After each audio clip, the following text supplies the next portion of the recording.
Hey folks, Gordy Termullen at Termullen Motor Sales, coming to you from the COVID closing table on my showroom floor. Everything's extended at least 6 foot. Today we're going to start Series 2 in our Game Plan 2020. And so we're going to start to dig down a little bit, get a little more specific. In our first series, we talked about building a relation-based dealership and a team culture of customer service. We did some examples and so forth. So now we're gonna talk a little bit more in detail about how you deploy those things with a system that will make it look nice to the customer, but at the same time really works for your dealership in terms of structure and how things work. So the first thing I want to talk about is who gets on the team. Let's talk a little bit about hiring. Many people have put comments on Facebook about hired this guy, it didn't work out, and all these other kinds of things. Really, what you're talking about is who gets on the team. Just like in, when you were in high school gym class and you were picking everybody for the football team, and you'd pick the big guy first and then the fast guy, and then pretty much you get down to the end and it's a slow guy. Everybody is trying to get on the team. When you run an ad, you get people come in and interview, they're always putting their best foot forward, right? But how do you know that this person is somebody that you really want? So I got a couple of hints for you. Hopefully it'll help you a little bit. First of all, as you're talking to this person, make sure that they're friendly, that they're people-oriented. You'll find generally there are two categories of people. There are folks that are people-oriented and people that are task-oriented. Those task-oriented people, they're going to be the ones that want to push for the transaction and not the relationship with your customer.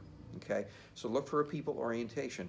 A good question to ask yourself while you're talking with this person is, would I feel comfortable taking them to dinner with my spouse? If you feel that comfortable, you've probably got a people-oriented person. The second thing, you'll want to ask this either before the interview or after. You might even want to do it in writing, but ask this one single question. What do you think your top 5 job duties will be if you get this position?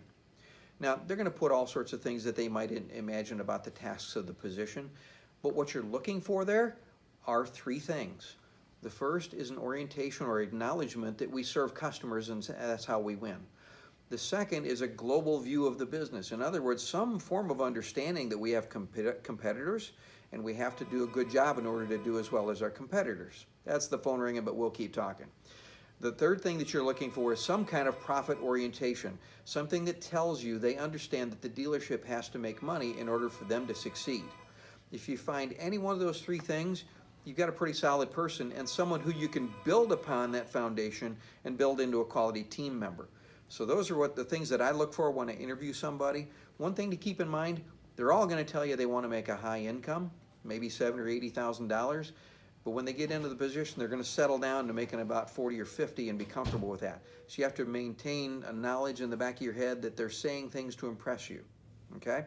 So that's how we decide who's going to get on the team. Next week we're going to talk about selling and sales paths and how we accomplish a sale and meet our customers' needs. And also, a very important topic, exactly what do we sell? It's not what you think it is. So until then, good selling.